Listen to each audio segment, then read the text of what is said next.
शारदा शैक्षणिक व सामाजिक शैक्षणिक संस्थेचे विद्याधन महाविद्यालय वलवाडी धुळे न्याक बी श्रेणीचा पारितोषिक वितरण समारंभ संपन्न।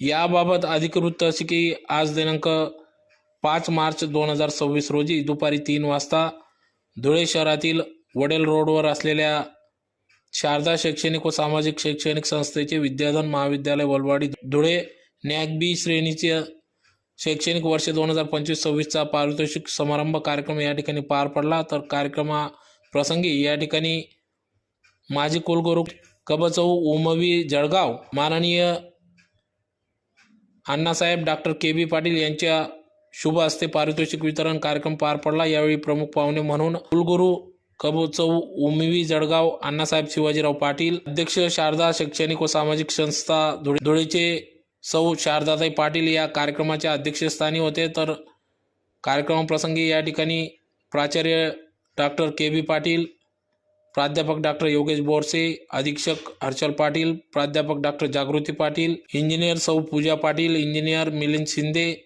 सर्व संचालक, शिक्षक, शिक्षकेतर कर्मचारी, विद्यार्थी विद्यार्थिनी मोठ्या संख्येने या ठिकाणी उपस्थित होते। तर प्रसंगी या ठिकाणी विद्यार्थ्यांना त्यांच्या कलागुणांना वाव मिळावा, विविध स्पर्धांमध्ये नैपुण्य मिळवलेल्या सर्व विद्यार्थ्यांना या ठिकाणी पारितोषिक देऊन सन्मानित गौरवण्यात आले। तर विद्यार्थ्यांना शिक्षण क्षेत्रात व क्रीडा क्षेत्रात त्यांना प्रोत्साहन मिळावे या उदात्त हेतूने दरवर्षीप्रमाणे या ठिकाणी वार्षिक पारितोषिक समारंभ या ठिकाणी पार पडत असतो व विद्यार्थ्यांना गौरवून या ठिकाणी प्रोत्साहन देण्याचे कार्य प्राचार्य डॉक्टर के.बी. पाटील व अध्यक्षा सौ शारदाताई पाटील या करीत आहेत। तर यावेळी विद्यार्थ्यांना प्रमाणपत्र शील्ड देऊन गौरवण्यात आले। प्रसंगी या ठिकाणी विद्यार्थी विद्यार्थिनी पालकवर्ग देखील उपस्थित होता। यावेळी प्राचार्य डॉक्टर आर.बी. पवार हे सेवानिवृत्त झाले, त्यांचा सन्मान सत्कार देखील या ठिकाणी करण्यात आला। आजचा दिवस माझ्या जीवनातील विशेष म्हणजे भाग्यवान मी समजतो, कारण मी दिनांक 31/5/2026 रोजी नरडाणा येथील ग्रामीण विकास शिक्षण प्रसारक मंडळ नरडाणा संचलित कैलासवासी भाऊसाहेब मधुकर जिचंद सिसोदे कला वाणिज्य महाविद्यालयामध्ये वाणिज्य विभागामध्ये एक प्राध्यापक म्हणून निवृत्त झालो आणि आबांनी आग्रह खातर 1/6/2026 रोजी शारदा शैक्षणिक संस्था सामाजिक संस्थेचे विद्याधन महाविद्यालय या ठिकाणी प्राचार्य माझी नियुक्ती झाली आणि मला या ठिकाणी नावाची संधी त्यांनी उपलब्ध करून दिली। ते आबासाहेबांच्या कृपेनेच ते या ठिकाणी प्राचार्य झालो। माझ्या जीवनाच्या प्रवासात अनेक महनीय व्यक्तींचा आशीर्वाद मला लाभला। त्यात मी प्राध्यापक असताना आदरणीय Annasaheb doctor KB. Patil sir कुलगुरू होते आणि अण्णासाहेब जर म्हटले अण्णासाहेब हे गणिती तज्ञ।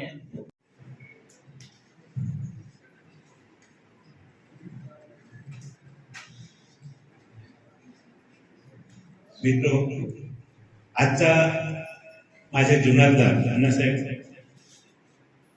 शिक्षण क्षेत्रामधला मी केलेला अभ्यास आणि आज तुम्ही माझ्या अभ्यासाचं मूल्यांकन करणार आहात। अण्णासाहेबांनी मला एक 4 वेळा घरामध्ये बघितलेलं आहे। एक तर साधा प्राध्यापक होतो, पण कुठेतरी म्हणतात अण्णासाहेब की लोखंडाला जर परिसर त्याचे देखील सोनं होतं। अण्णासाहेब तुम्ही माझे दोघं शिक्षण क्षेत्रातले ऋषीमुनी आहात। अण्णासाहेब के.बी. पाटील जय हिंद महाविद्यालयाचे प्राचार्य असताना मी MSc विद्यार्थी होतो। त्यावेळची त्यांची शिस्त, त्यावेळचे त्यांचे व्यवस्थापन आणि आजचं त्यांचं स्वतःचं व्यवस्थापन याच्यात कुठेही डगमगलेलं नाही। अत्यंत शिस्तप्रिय आणि अभ्यासपूर्ण त्यांचं मार्गदर्शन। अण्णासाहेब शिवाजीराव पाटील यांच्या बाबतीत आपले प्राचार्य साहेब पवार सरांनी जे सांगितलं, तर कुठेतरी धीरू आणि वीरू अशी जोडी असते। त्या अण्णा नावांची जोडी वीरू आणि धीरूची आहे। अण्णासाहेब के.बी. पाटील संयमी शांत, जिथे संयमाने सुद्धा होत नसेल तिथे कुठेतरी आपण ते म्हणतो टेडी उंगली करण्यापैकी आहे, तेव्हा अण्णासाहेब शिवाजीराव पाटील उभे राहिले आणि अशा दोघांनी या विद्यापीठाचा विकसित केला होता. अण्णासाहेब आज तुम्हाला तो ढासळलेला पुरुष दिसेल. याचं कारण की नंतरच्या माणसाने शिक्षण क्षेत्रातली जोपासना केलेली नाही असं मला वाटतं. अण्णासाहेब के.बी. पाटील ज्यावेळेस कुलसचिव होते त्या काळात ज्या व्याख्या त्या मान्यता मिळाल्या अण्णासाहेबांचं म्हणणं असायचं की विद्यापीठाच्या युजीसीप्रमाणे आपण प्राध्यापक प्रत्येक महाविद्यालयात नियुक्त केले पाहिजे. पण जर ते प्राध्यापक मिळत नसतील तर किमान MSc असतील तरी त्यांना नियुक्त केलं पाहिजे. आणि त्या प्राध्यापकांना कुठेतरी विद्यापीठाची मान्यता असावी, विद्यापीठाचं त्यांना मानपत्र असावं. अण्णासाहेब तुमच्या काळात आपण ज्यावेळेस कुलगुरू होतात त्यावेळेस अण्णासाहेब असताना प्रत्येक महाविद्यालयाला जाहिरात प्रकाशित करायला लावायचे. जाहिरात प्रकाशित झाल्यानंतर जर तुम्हाला अर्धधारक उमेदवार मिळत नसेल तर किमान MSc फर्स्ट क्लास असतील त्यांच्या नियुक्त्या करा आणि संस्थेने तो पगार द्यावा. अशा आशयाचे असताना एकही महाविद्यालय असं नव्हतं अण्णासाहेब की त्या महाविद्यालयात प्राध्यापक नाहीत असतो. आज अनुदानित महाविद्यालयामध्ये जवळजवळ 90% प्राध्यापक नाही. अण्णासाहेब शिवाजीराव पाटील हे प्राध्यापक संघटनेचे नेते होते आणि ते मान्य अण्णासाहेबांकडे करायचे आणि ते आपल्या प्राध्यापकांना हे मान्यता असायची. त्या काळात 2010 पर्यंत माझ्या ह्या देखील महाविद्यालयाला देखील काशीनाथला मान्यता होती अण्णासाहेब. आणि जेणेकरून प्राध्यापकांना कुठेतरी बाहेर जाताना आपण कुठेतरी तासिक तासानं काम केलं याचा दाखला मिळत होता. आता ती पद्धत बंद झाली असल्यामुळे बऱ्याच ठिकाणी प्राध्यापकांना मान्यता मिळत नाही किंवा प्राध्यापकांना असं पत्र लेखी विद्यापीठ देत नाही. अशा या चांगल्या अभ्यासू नेतृत्वाने माझं ध्येय होतं अण्णासाहेब की मी शिक्षणात खूप त्रास सहन केला. हे समाजाला नेहमी सांगण्यापेक्षा ज्यांना त्रास होत असेल शिक्षणामध्ये किंवा ज्यांना एका वेळेस फी भरता येत नसेल अशा विद्यार्थ्यांना मला काय करता येईल हा माझा ध्यास होता. आणि म्हणून मी 2009ला शैक्षणिक संस्था स्थापन केलेली होती आणि विचार केला नाही आपण काही मोठं कार्य करू शकतो शिक्षण क्षेत्रात, किमान निदान छोटंसं एक गुरुकुल सारखं सुरू करू शकतो असं मला वाटत होतं. आणि म्हणून मी तो ध्यास घेतला होता. आपण त्या ध्यास पूर्ण करण्याला आपण लोक परिपूर्ण करू शकला कारण तुम्ही माझे लाड पुरवले. मी तुमच्याकडे कागद आणला अण्णासाहेब के.बी. पाटील कुलगुरू असताना की अण्णासाहेब म्हटले अरे हे मोठा हे असतं शक्य नाही असं बोलणं अण्णासाहेबांच्या कधी झालं नाही. शक्य नाही असं त्यांच्याकडे शब्दच नाही. त्यामुळे ठीक आहे हिंमत करतात ना करा. आणि त्यांनी पाठीवर हात ठेवल्यामुळे मी ते सुरू करू शकलो.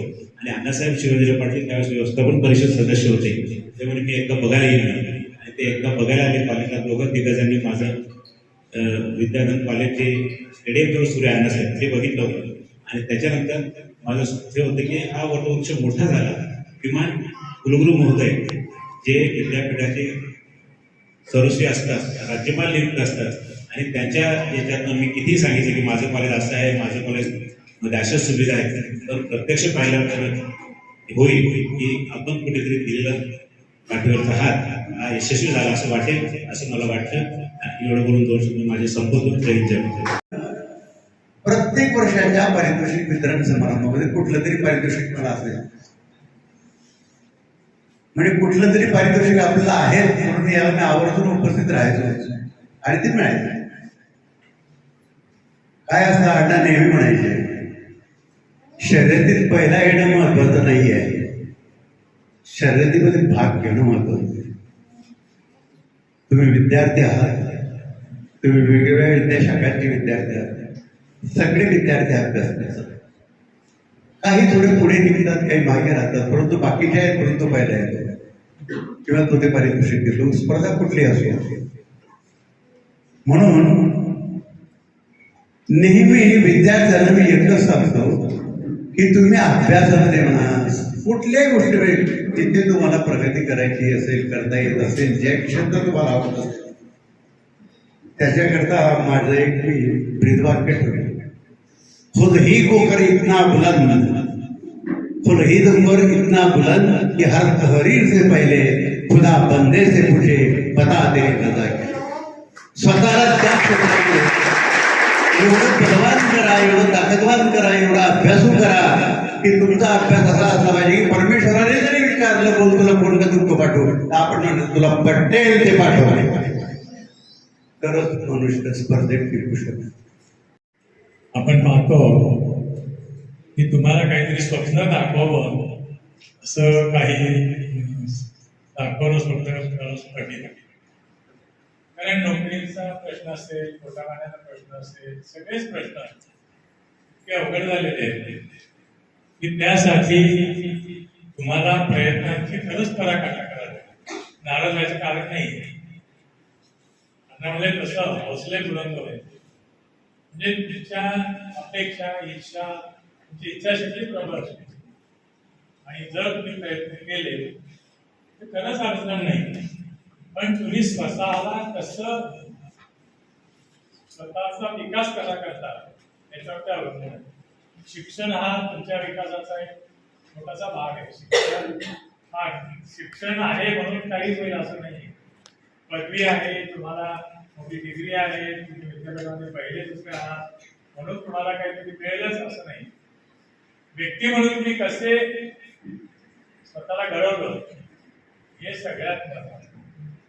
कारण सध्याची परिस्थिती तर अशीच, आमच्या वेळेला आम्ही नशीब होतो, शिकलो, पदवी मिळाली, नोकरी पण मिळाली, सगळं काही व्यवस्थित झालं. पण आता तसं नाहीये. हे जे शतक आहे ना 21ावं शतक, हे माणसाला जास्त किंमत आहे. म्हणजे माणूस काय आहे हे महत्वाचं आहे. शिक्षण आवश्यक पण तेवढं पुरेसं नाही. मी मनुष्य म्हणून काय आहात, तुमचं वागणं, बोलणं, तुमचं दिसणं फार कमी महत्वाचं आहे. पण तुम्ही कसे स्वतःला प्रेझेंट करता, तुमचा रंग काळा का गोरा याला महत्व नाहीये. पण तुम्ही किती हसत मुखाने बोलतात, तुमची एकंदरीत बॉडी लँग्वेज कशी आहे हे फार महत्वाचं आहे. हा सगळ्यात महत्वाचा भाग आहे.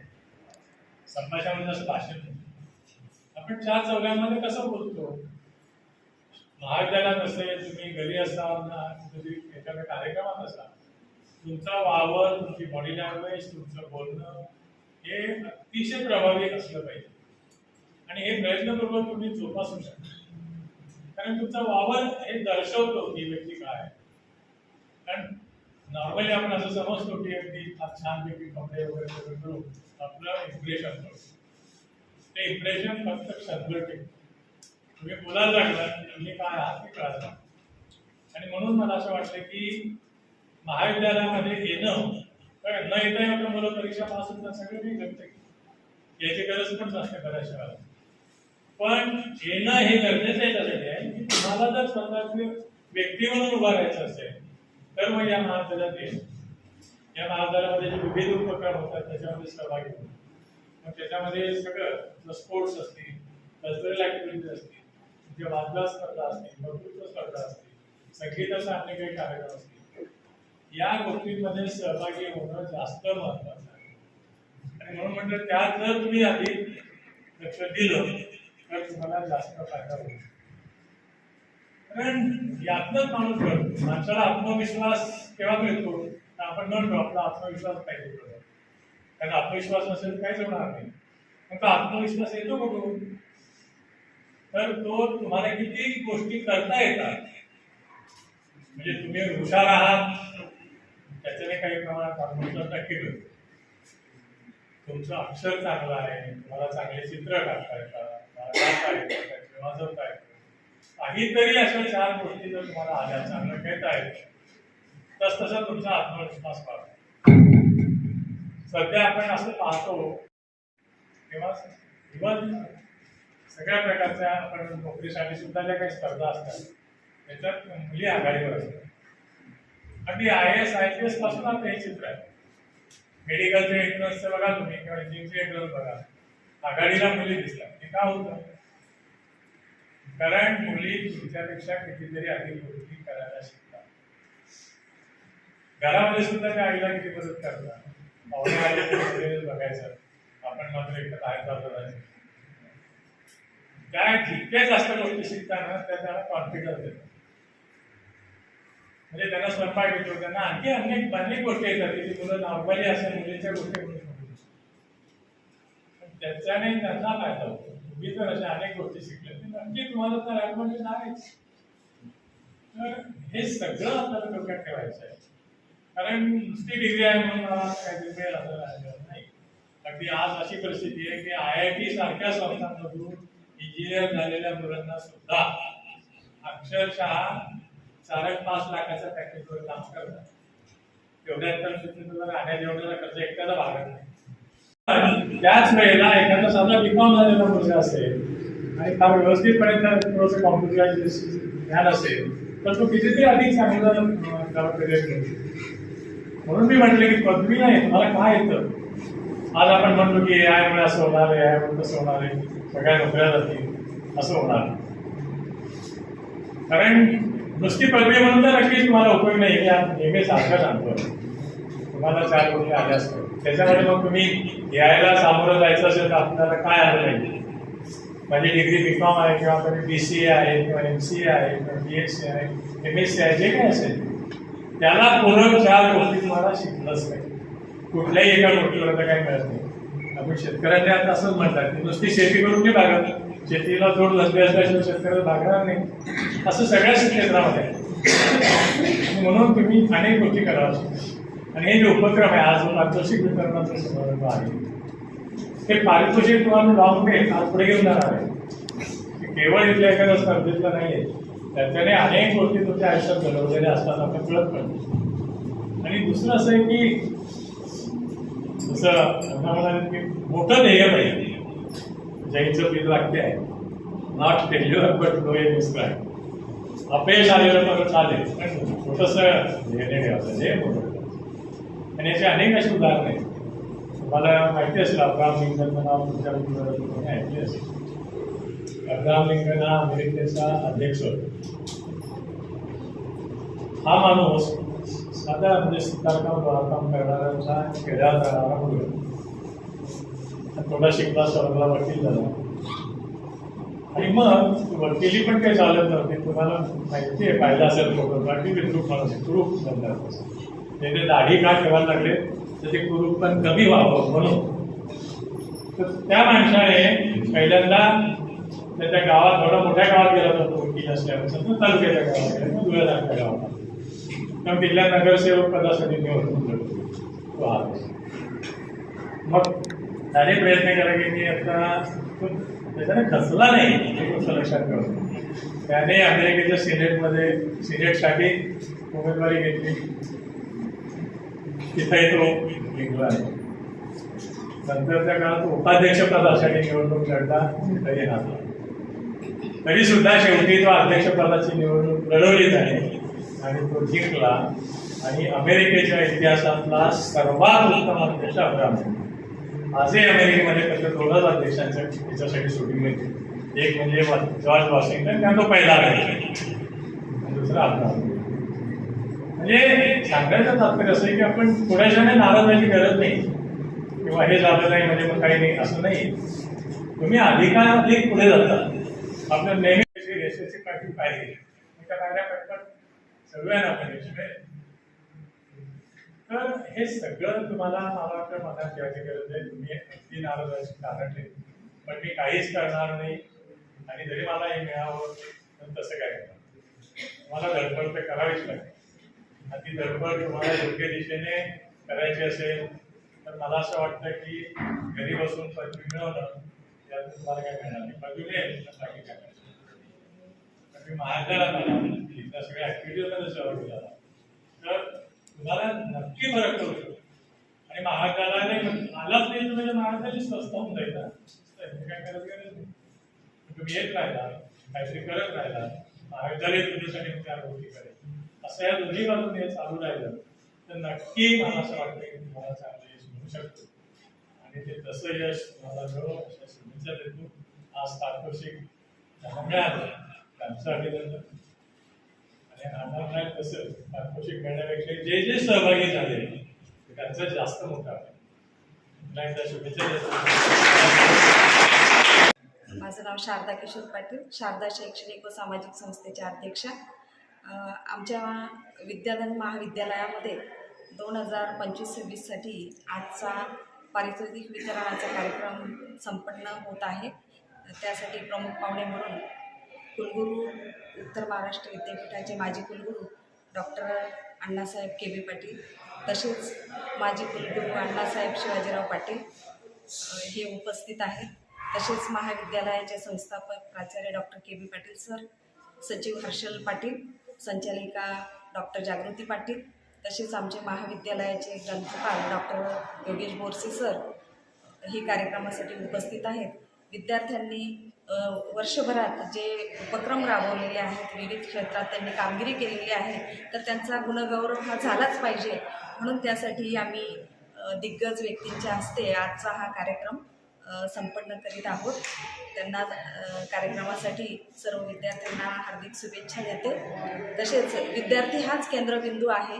विद्यार्थ्यांचा विकास व्हावा आणि ते विविध कलागुणात पुढे जावेत अशी मी अपेक्षा करते. म्हणू शकतो की कायमनंतर तत्त्वज्ञान महाविद्यालयाचा सुद्धा त्या महाविद्यालयातील विद्यार्थी आविष्कारमध्ये उत्तर महाराष्ट्र विद्यापीठात क्रमांक मिळवतो, उत्कृष्ट अभिनयामध्ये क्रमांक मिळवतो. त्याचबरोबर आमच्या माजी विद्यार्थी सुखदेव, तसेच माजी विद्यार्थी नितीन पाटील यांनी अत्यंत चांगल्या गुणाने आमच्या महाविद्यालयात पदवी संपादन करून एक नामांकित अशा कंपनीमध्ये इन्फोसिससारख्या, नंतर सायबर सिक्युरिटी कोर्स करून एक वेगवेगळ्या कंपन्यांमध्ये जिथे IITचं हे आहे त्या अशा कंपन्यांमध्ये त्यांचा लौकिक होतो. त्याच्यानं आम्हाला अभिमान वाटतो की आमच्या या विद्याधन महाविद्यालयात छोट्याशा रोप्याचं महाराष्ट्रामध्ये नावलौकिक होतो. तो केवळ विद्यार्थ्यांच्या याच्या नाही. म्हणूनच आम्ही आजचा जो पारितोषिक आहे हा मोठ्या व्यक्तींच्या हस्ते, शिक्षण क्षेत्रातल्या नाविन्यपूर्ण कामगिरी करणाऱ्या व्यक्तींच्या हस्ते करण्याचं उद्दिष्टच हे असतं की जेणेकरून अशा विद्यार्थ्यांना प्रेरणा मिळेल आणि त्या प्रेरणेने विद्यार्थी प्रेरित होईल आणि आमच्या महाविद्यालयाला नावलौकिक करेल, या मागे आमचा हा उद्दिष्ट असतो. आणि म्हणून आम्ही दरवर्षी हा पारितोषिक समारंभ आयोजित करीत असतो. धन्यवाद.